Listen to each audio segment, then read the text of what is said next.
Homme de Dieu, appelé, femme de Dieu, appelée, est-ce que nous avons encore la crainte de Dieu? Il y a 6 mois, j'ai reçu la femme d'un bishop. Quand elle est sortie du bureau, j'ai été interpellé. Je me suis avoir pleuré au moins durant 45 minutes. Elle a dit, pasteur, apôtre, je connais celui qui est mon mari depuis 32 ans. On s'est connus à l'époque des groupes de prière. Il dit, il était un frère en Christ. Mais on est mariés depuis 30 ans. Je n'ai jamais oublié ce qu'elle a ajouté qui me fait mal au cœur. Elle a dit, les frères en Christ que j'ai connus il y a 32 ans craignaient Dieu. Mais le bishop est un païen.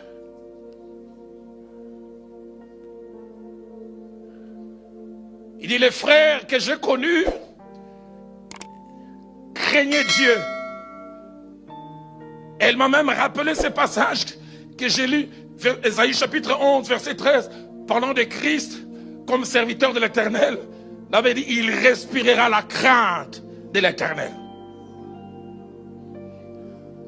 C'est-à-dire, ça sera son style de vie.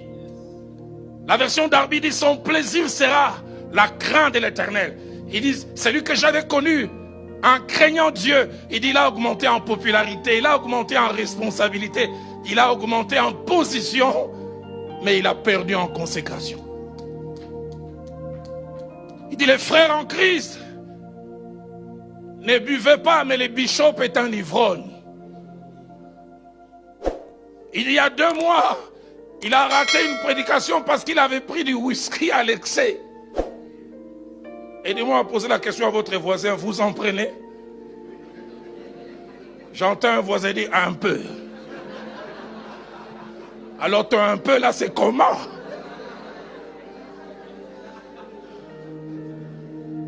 On en rigole.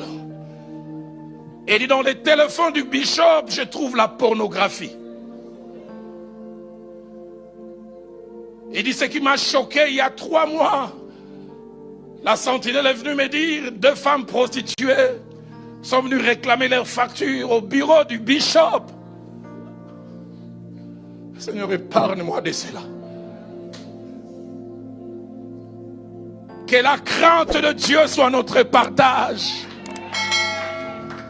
Que nous ne soyons pas de ceux qui la prêchent, mais la vivons d'abord. Paul appelé de Dieu, mais toujours craignant Dieu.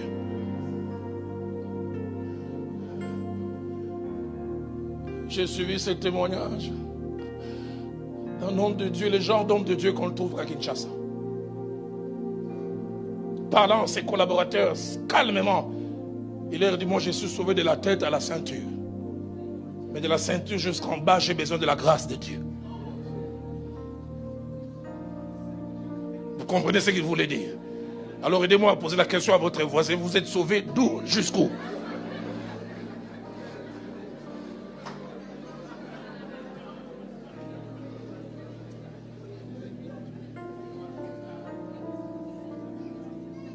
J'aime quand Abdias rencontre Élie dans 1 Roi 18 au verset 12. Il ne se présente pas, il dit je prêche. Non pas je ressuscite le mort. Il dit ton serviteur craint l'Éternel. Seigneur, remets la crainte de Dieu dans ta maison. Remets la crainte de Dieu dans ta maison.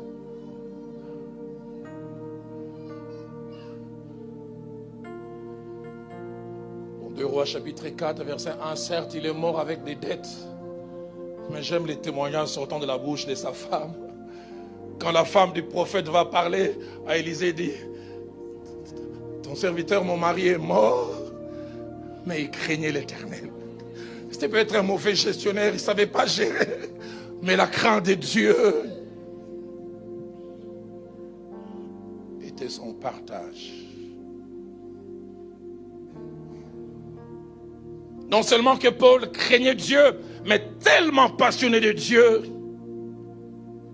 qu'il n'a jamais perdu son premier amour. Seigneur, parlant à cette église dans Apocalypse chapitre 2, verset 4, le Seigneur ne condamne pas un abandon total. Il dit, c'est que j'ai contre toi, tu as abandonné ton premier amour. D'autres versions disent, tu ne m'aimes plus comme autrefois. Qu'il est triste de voir des gens monter en responsabilité, en notoriété, en position et perdre en consécration. Seigneur, je n'aimerais pas être un bon pasteur, j'aimerais d'abord être un bon enfant de Dieu.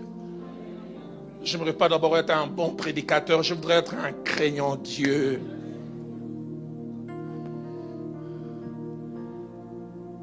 Non seulement craignant Dieu, mais attaché aux Écritures.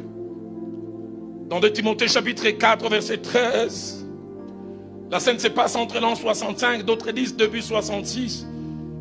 Il a emprisonné, mais sa passion pour Dieu, il est attaché aux Écritures. Il écrit à Timothée qui est libre, il dit, quand tu viendras, apporte le manteau que j'ai laissé à Troas, chez Carpus, me dit, surtout les parchemins. Surtout les parchemins. Le feu Jacques-André Vernon, mon pasteur, me disait toujours, Roland, ne fais pas de la Bible un livre de travail. Fais de la Bible un ami. Ne lis pas par rapport à ce que tu vas prêcher. Lis chaque jour. Et j'essaie de la lire. Parce que le feu Jacques-André Vernon me disait cette phrase, la deuxième que j'oublie jamais. Roland, ou la parole de Dieu t'éloignera du péché, ou le péché t'éloignera de la parole de Dieu. Et Paul était attaché aux Saintes Écritures. Cela me fait penser à ce merveilleux psaume, le 119, verset 16, verset 24, verset 47 et verset 92 ou 92. Écoutez ce qu'il dit au verset 16. Il dit, je fais mes délices tes statuts. Je n'oublie point ta parole. J'aime les termes qu'il utilise, délices. Quelque chose derrière laquelle on languit. Au verset 24, il dit, tes préceptes font mes délices. Ce sont mes conseillers. Et Paul avait cette passion. Verset 47, je fais mes délices de tes commandements, je les aime. Verset 92, 92, si ta loi n'eût fait mes délices, j'aurais alors péri dans la misère. Comme je le disais, qu'il est triste d'augmenter en position, en titre, même en importance aux yeux des hommes, et de perdre l'essentiel, l'amour pour Dieu, la passion pour Dieu. Et Paul, c'était un appelé, malgré les années, passionné de Dieu. Dans Matthieu chapitre 7, versets 21 à 23, le Seigneur s'apprend à deux types de personnes apparemment appelées, apparemment actives dans l'œuvre de Dieu. Au verset 21, il dit à ces personnes, tous ceux qui me disent Seigneur, Seigneur, n'entreront pas tous dans le royaume des cieux, mais celui-là seul qui fait la volonté de mon Père qui est dans les cieux. Après autant d'années, est-ce que nous faisons encore la volonté de Dieu? Parlant aux pharisiens, le Seigneur dira à ses apôtres, il dit, ils disent, mais ils ne font pas. Les versets 22 et 23 me choquent encore. Certains viendront, ils vont présenter leur exploit. Plusieurs diront ce jour, Seigneur, n'avons-nous pas prophétisé par ton nom? N'avons-nous pas chassé des démons par ton nom? Et n'avons-nous pas fait beaucoup de miracles? Ils parlent de ce qu'ils ont eu à faire, leur service, leur activité, entre guillemets, en tant qu'appelés. Et ce qui est étonnant, le Seigneur ne refuse pas. Et ils vont sur le terrain du service. Au verset 23, le Seigneur vient sur le terrain de la relation. Il dit alors, je vous dirai ouvertement, retirez-vous de moi, vous qui commettez l'iniquité. Ah bon, il est possible de prophétiser en commettant l'iniquité?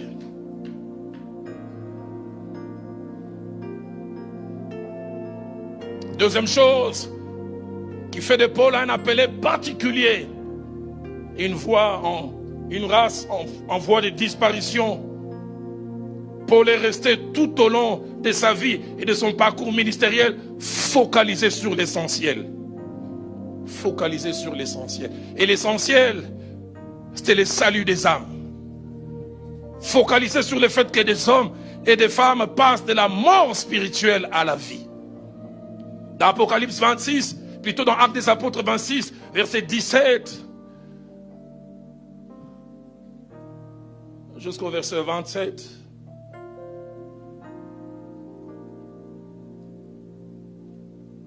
Nous voyons cela. Il rappelle le mandat ou la commission qu'il a reçue de Dieu. Il dit, je t'ai choisi au milieu de ce peuple, au milieu de ces païens, vers qui je t'envoie, Dieu voulant, je reviendrai sur ça demain. Et il dit, afin que tu leur ouvres les yeux, pour qu'ils passent des ténèbres à la lumière, et de la puissance de Satan à Dieu, pour qu'ils reçoivent par la foi en moi, le pardon des péchés, et l'héritage des sanctifiés. C'est ce qu'il avait reçu plus de 30 ans. Et j'aime ce qu'il dit au verset 20, à ceux de Damas d'abord, ceux de Jérusalem et dans toute la Judée. Et chez les païens, j'ai prêché la repentance et la conversion à Dieu avec la pratique d'œuvres dignes de la repentance. J'ai mis mon cœur, j'ai mis mon énergie, j'ai mis ma force pour cela.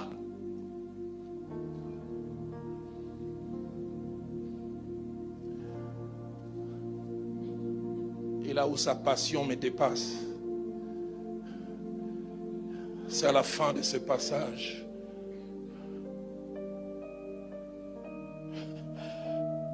Pour les prisonniers, ça fait des semaines et semaines, permettez-moi le terme, on les trimballe d'un prétoire à l'autre. Il doit être fatigué physiquement, fatigué moralement. Moi, à sa place, je chercherai tous les moyens pour ne plus être prisonnier. Mais au beau milieu de sa plaidoirie, il trouve une vertu pour gagner encore une âme. Verset 27. Crois-tu au prophète, roi Agrippa? Je sais que tu y crois. Verset 28. Et Agrippa dit à Paul, tu vas bientôt me persuader de devenir chrétien. J'aime sa réplique. Que ce soit bientôt, que ce soit tard. Plaise à Dieu que non seulement toi, mais encore tous ceux qui m'écoutent aujourd'hui, vous deveniez tel que je suis, à l'exception de ces liens. Homme de Dieu, le salut des âmes, ça vous intéresse encore? Parce que j'ai été choqué à Kinshasa. Il y a 4 ans, entre guillemets, un grand de Kinshasa m'a invité à une convention. 5 jours. Chaque soir, il y avait au moins 3000 personnes.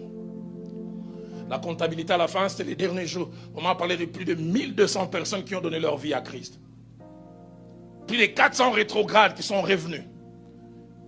On nous a fait rapport, plus de 15 couples séparés qui sont revenus ensemble. Des malades guéris. Ils ont donné tous ces rapports. Je voyais les pasteurs tristes. À la fin, je vais lui demander, mais homme de Dieu, pourquoi tu es triste? Un vrai Kinois. J'essaierai de traduire ça en français. Il dit, nous sommes des habillés, mais tout ça, l'impiaka. Ça dit, tout cela est bien, mais les rentrées financières n'ont pas suivi. Écoutez sa réaction, 1200 sauvés, mais la caisse. Ah, vous rigolez, moi, ça me révolte. Ça me révolte. L'église est remplie aujourd'hui de capitalistes et spirituels. Des commerçants. J'en parlais tout à l'heure, des gens qui ne servent pas Christ, mais qui se servent de Christ. Seigneur, épargne-moi de cela. Paul, c'est le salut des âmes. Le salut des âmes qui l'intéressent. L'année passée, entre fin février et début mars, j'ai fait 3 semaines. J'ai quitté Kinshasa par route jusqu'à Kikwit. Plus de 8 heures de route. J'ai prêché de lundi à dimanche, matin et après-midi. Dimanche, j'ai fait encore le même chemin. Et mardi matin, j'ai pris encore un véhicule jusqu'à notre église à Boma, plus de 460 km. Je me suis juste reposé mardi et j'ai commencé de mercredi à dimanche, prêchant matin et soir. Je termine dimanche, je retourne à matin du prêcher dans notre église. J'entends un ami dire, mais Roland, à ton niveau, pourquoi tu meurs encore pour les âmes? Je dis, quel niveau?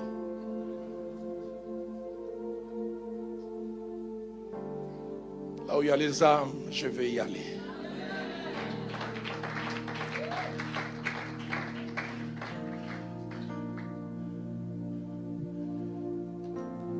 Focaliser sur ça. Le salut des âmes.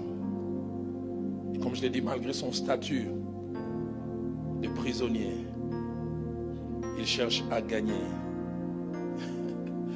Agrippa, dans 1 Corinthiens 9, verset 16, il dira, si j'annonce l'évangile, ce n'est pas pour moi un sujet de gloire, car la nécessité m'est imposée. Et il dit, malheur à moi si je n'annonce pas l'évangile. La passion de Paul pour les âmes se voit encore quand il écrit à Philémon, dans Philémon 1:10. Il présente l'un de ses plus brillants trophées ministériels. Il parle d'Onésime. Il dit, mon fils que j'ai gagné dans les chaînes. Il est dans les chaînes, mais encore passionné pour les âmes. Passionné pour le salut. Une race en voie de disparition. Aujourd'hui, il y a la passion pour plusieurs choses,